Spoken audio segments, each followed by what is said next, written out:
Et si la meilleure salle de formation, c'était tout simplement votre bureau, hein? Que le meilleur prof, c'était le collègue juste à côté. Et que le top du top, c'est que tout ça, c'est reconnu par la loi comme une vraie formation. Eh bien, c'est exactement ça la FEST, l'action de formation en situation de travail. Aujourd'hui, on va décortiquer ensemble comment on transforme le simple fait de faire en un véritable savoir-faire. Allez, avant de plonger dans la solution miracle, on va d'abord parler du problème. Un problème, ou plutôt un petit traumatisme que, soyons honnêtes, beaucoup d'entre nous, qu'on soit manager ou salarié, on connaît que trop bien. Oui, voilà, c'est exactement ça. Cette frustration, vous savez, des formations qui ont l'air d'avoir été conçues sur une autre planète, complètement déconnectées de ce qu'on vit au quotidien. Alors, pourquoi? Eh bien, tout simplement parce qu'entre la théorie bien propre apprise dans une salle de séminaire et la dure réalité du client qui est en train de hurler au téléphone un lundi matin, il n'y a pas un fossé, il y a un véritable gouffre. Et c'est justement ce gouffre qu'on va essayer de combler. La solution, vous l'avez deviné, c'est la FEST. Alors attention, ce n'est pas une révolution sortie de nulle part, hein. C'est plutôt la reconnaissance par la loi et la structuration d'une évidence. Une évidence qui dit que l'apprentissage le plus efficace, le plus puissant, il se fait où? Directement sur le lieu de travail, au cœur même de l'action. Ok, alors, mettons tout de suite les pieds dans le plat. On va démonter ensemble le plus grand mythe, la plus grosse idée reçue qui colle à la peau de ce type de formation. Voilà le fameux mythe. Penser que la FEST, c'est juste dire à un petit nouveau « Allez, regarde comment je fais et apprends ». C'est vraiment l'erreur numéro 1. En réalité, c'est tout, mais alors tout l'inverse d'une formation improvisée, d'une formation à l'arrache. Et là, la différence, elle est fondamentale. Parce que, soyons clairs, regarder quelqu'un travailler, ce n'est pas apprendre. C'est juste observer. Point. Sans aucune structure, sans un moment pour analyser, pour réfléchir, qu'est-ce qu'on fait? On se contente de copier, y compris les mauvaises habitudes et les erreurs de son tuteur. La FEST, elle, au contraire, elle impose un cadre, une méthode, un cadre légal même, et croyez-moi, c'est ça qui change absolument tout. Et voilà la vraie magie de la chose. Le point clé, c'est qu'on met fin à cette vieille séparation entre le temps où l'on travaille et le temps où l'on apprend. Là, on apprend tout en produisant. C'est un levier de compétence juste énorme parce que la formation, elle est intégrée directement dans le flux de travail. Et ça, pour n'importe quel dirigeant, c'est un peu le rêve, non? Bon, très bien tout ça, mais alors concrètement, quand est-ce qu'on utilise la FEST? Comment on sait si un poste ou une compétence s'y prête bien? Eh bien, regardez ces exemples, ils parlent d'eux-mêmes. On parle de compétences qui par nature ne s'apprennent pas dans les bouquins.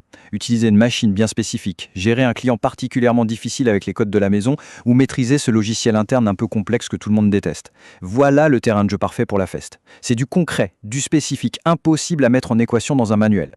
Et là, on touche à son rôle peut-être le plus stratégique. Vous savez, ce fameux savoir tacite, c'est tout ce qui est dans la tête des collaborateurs les plus expérimentés, mais qui n'est écrit nulle part, dans aucun manuel.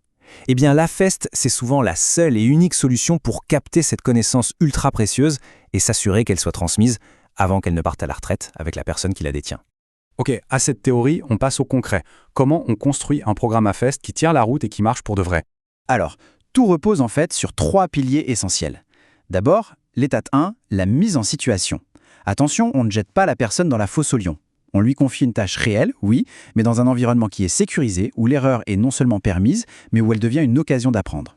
Ensuite, pilier numéro 2, le tuteur. Et là, son rôle est crucial. Il n'est pas là pour faire à la place de l'autre, mais pour le faire réfléchir, pour le guider. C'est un peu un coach qui va poser les bonnes questions au bon moment, mais qui ne prendra jamais l'outil des mains. Et enfin, l'étape 3, la plus importante et très souvent la plus négligée, la phase de réflexivité. C'est vraiment le cœur du réacteur, c'est le moment précis où l'action se transforme en une compétence qui va durer.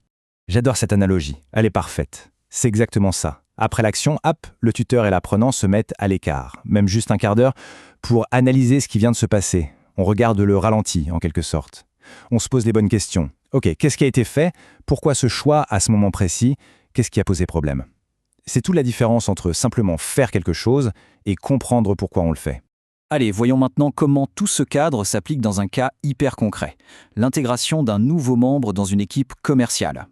Alors, l'erreur classique qu'on voit partout. Le nouveau est envoyé en tournée avec un commercial senior. Pendant 1 semaine, il est assis sur le siège passager, il écoute, il observe, passivement.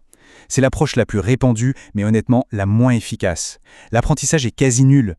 Maintenant, la méthode AFEST. Là, on change complètement de braquet. Dès le 2e jour, bim, le nouveau mène une partie de l'entretien client. Et juste après, dans la voiture, sur le chemin du retour, la phase de réflexivité démarre. Alors, pourquoi avoir posé cette question à ce moment-là? L'apprentissage est 10 fois, je dis bien 10 fois plus rapide.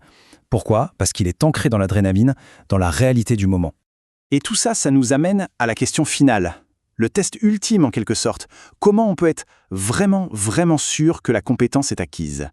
Eh bien, avec une technique toute simple mais redoutablement efficace, le tuto inversé. L'idée, après quelques heures de pratique, on demande à l'apprenante d'expliquer la tâche, mais comme si c'était lui le formateur. C'est un défi simple, mais c'est un révélateur incroyable. Parce que c'est ça la philosophie derrière ce test. Une compétence, elle n'est vraiment maîtrisée que lorsqu'on devient capable de la transmettre, de l'expliquer simplement à quelqu'un d'autre. Si la personne y arrive, ça veut dire qu'elle n'a pas juste compris, elle l'a intégré en profondeur. Finalement, c'est ça qu'il faut retenir. La FEST, c'est bien plus qu'une simple technique de formation. C'est une philosophie. C'est l'idée que le travail lui-même est le meilleur laboratoire du monde.